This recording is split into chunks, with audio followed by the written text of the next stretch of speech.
Ari na kita sa palagutom. Palagutom gid. Amo ni. Subong adlaw, mag-istorya na kita parte sa saging. Maayo gid siya. Itom siya kay tugnaw na siya. Bali. Kung mag-istorya na kita parte sa pangbaligya, kung may tiyonggi ka, mayara ang importanteng paminsaron para sa imong negosyo. Kung may negosyo ka nga tiyonggi, bali sino ka.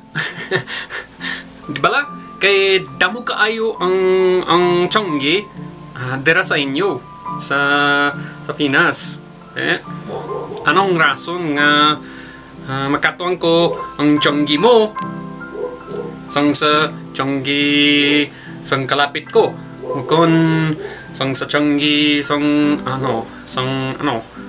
nanay ko, tatay ko, pagkaisa ko, pisanano ko. Ido, but sa Ido, sige lang, bahala siya.